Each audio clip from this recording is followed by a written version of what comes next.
Chapter 2, Section 6 is on free-falling bodies.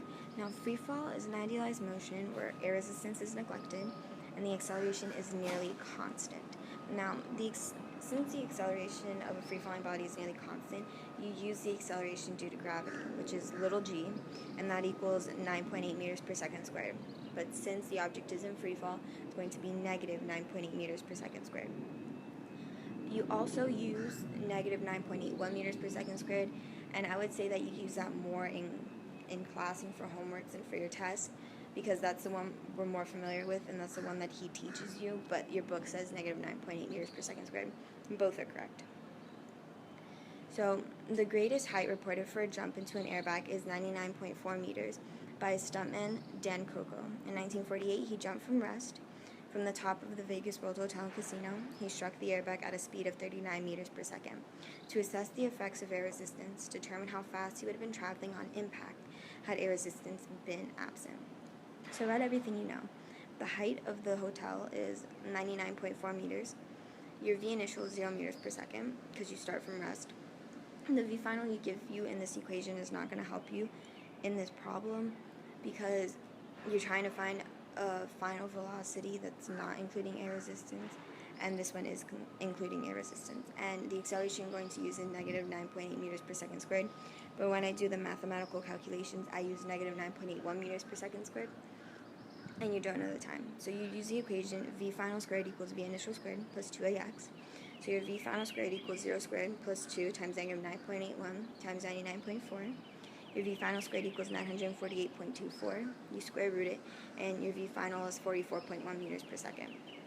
Another problem is a hot air balloon is rising upward with a constant speed of 2.5 meters per second.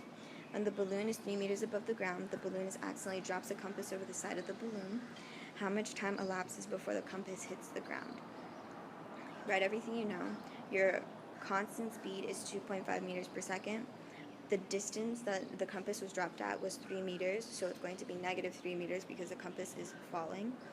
And your acceleration that you're going to use is negative 9.8 meters per second squared, which in the mathematical calculations I also use negative 9.81 meters per second squared. So the equation you're going to use is x equals v initials times t plus 1/2 a t squared. So you just plug it in. Negative 3 meters equals 2.5t plus 1/2 negative 9.81 t squared. You move it all over, so 0 equals negative 4.9t. It's going to be 0 equals negative 4.9 t squared plus 2.5t plus 3. And you're going to use the quadratic equation, which is negative b plus or minus the square root of b squared minus 4ac over 2a. So you plug that in. It's negative 2.5 plus or minus the square root of 2.5 squared minus 4 times negative 4.9 times 3 over 2 times negative 4.9. Then you get negative 2.05 plus 8.07 over 2 times negative 4.9, and your final time is going to be 1.08 seconds. Now for some concepts. An experimental vehicle slows down and comes to a halt with an acceleration whose magnitude is 9.8 meters per second squared. After reversing direction in a negligible amount of time, this vehicle speeds up with an acceleration of 9.8 meters per second squared. Except for being horizontal, is this motion the same as or different from the motion of the ball that is thrown straight upward, comes to a halt, and falls back to Earth? Now, it's going to be the same because both are accelerating upward with 9.8 meters per second squared, and then they both accelerate again downwards with 9.8 meters per second squared, making them the same.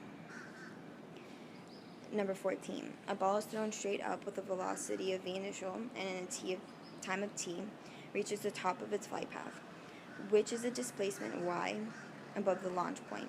With a launch velocity of 2v, what would be the time required to reach the top of the flight path, and what would be the displacement on the top of the launch point? And this is going to be 2t and 4y. Now the reason for this is because if you plug it into the equation, velocity equals the change in displacement over the change in time, and you have 2v.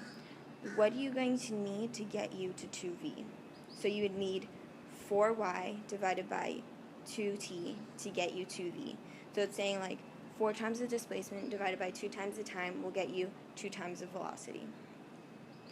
Number 15. Two objects are thrown vertically upward, first one and then a bit later the other.